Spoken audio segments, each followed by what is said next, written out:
Welcome. My name is Opubo Benebo.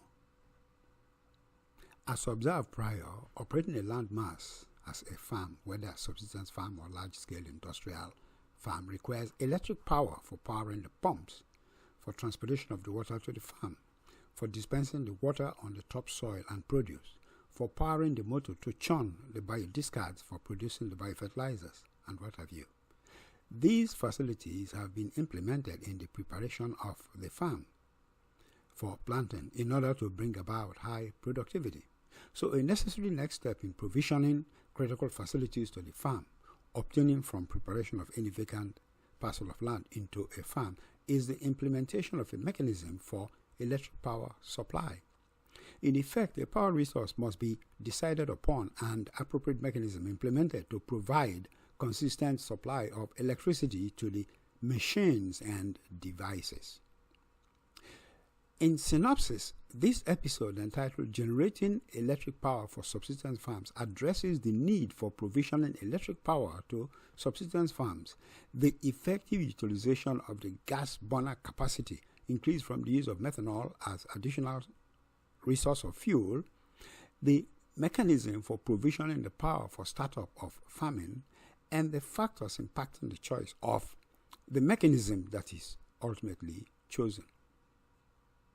One of the goals of farming for food, or at least it should be, is living expenses minimization. So steps need to be taken to minimize cost of operating the farm, besides using public domain unregulated water that keep the cost of water down, as explained in episode 3.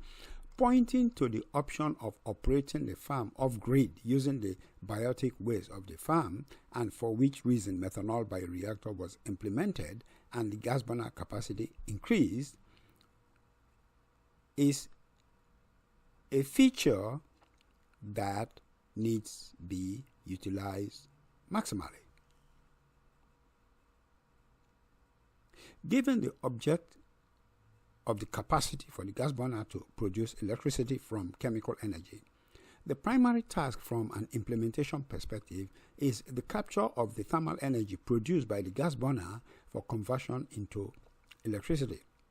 The design consideration, therefore, is addressed with the specification of the farm power needs in terms of its electrical devices and machines, and additional purchases that will have to be made to implement the capacity for generating the electric power.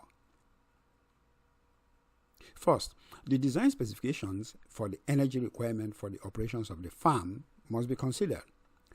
These are the energy demand of the farm, as can be noted, includes, for instance, the electrical powering of the pumps used in the delivery of the water from the water reservoir to the farms, and subsequent dispensing of the water onto the topsoil and produce. There are also other potential uses of energy for traditional farming that will have to be addressed. For instance, harvesting often entails energy use. Even the mere use of weed cutters would require energy use. So, to have a better sense of the energy demands, the totaling of the energy demands of these tools and activities need to be summed up to define the energy load of the farm.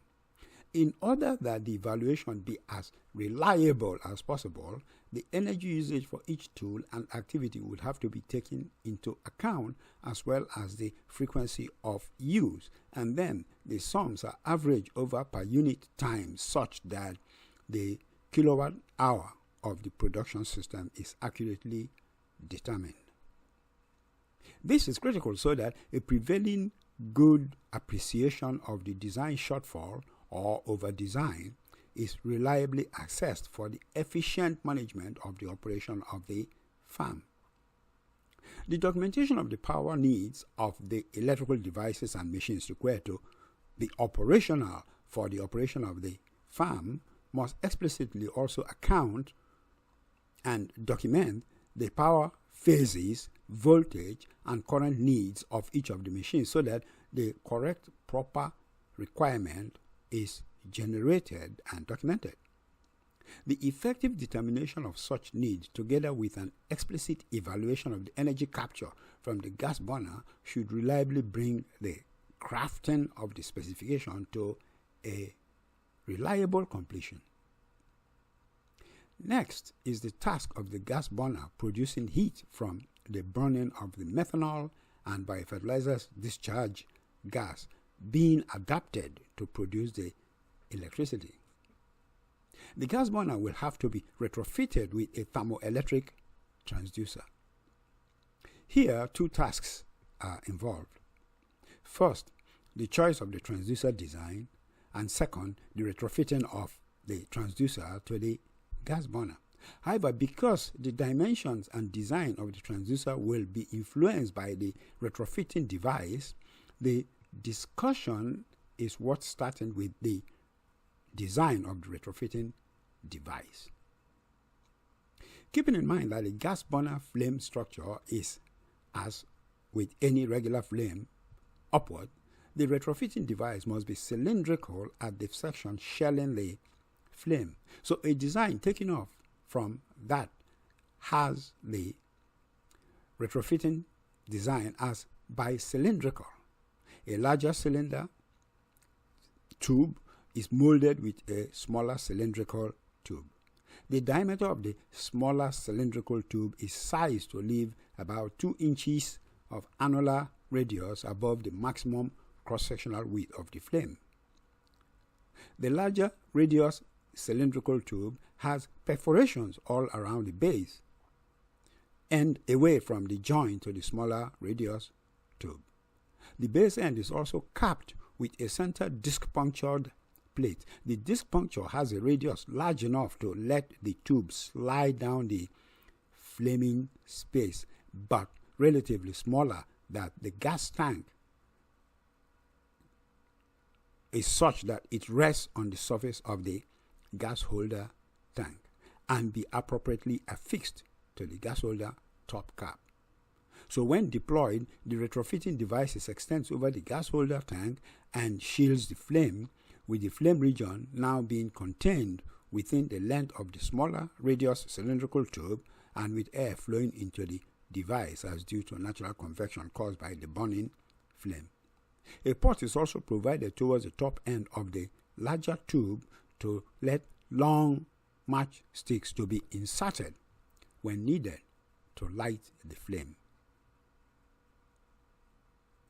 Clearly, the transducer design opted for deployment is a cylindrical annulus device with external ceramic casing that serves to both contain the heat and to prevent burns of the farmer or staff, but with internal annular wall of thermo-electric transducers of exposed contact faces for direct heating from the outside wall of the smaller tube. The annular radius of the transducer device is determined by the radius of the smaller tube of the retrofit device.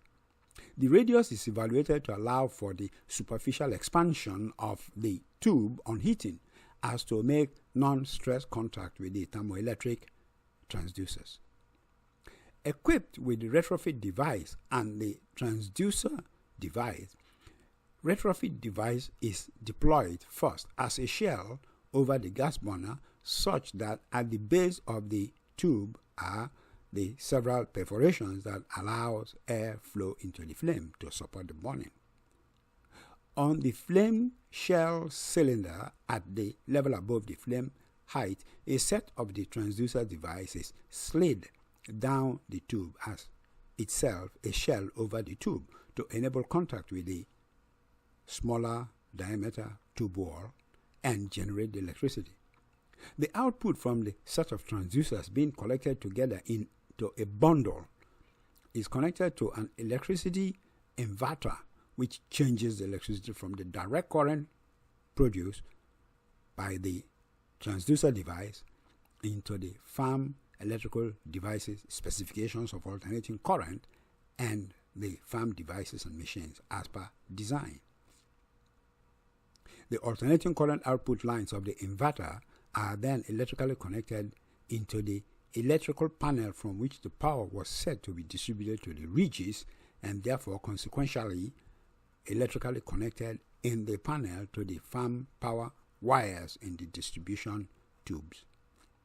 Significantly, the farmer is now in a position to generate electric power for the farming operations all year round, the benefits of which would become obvious in future presentations.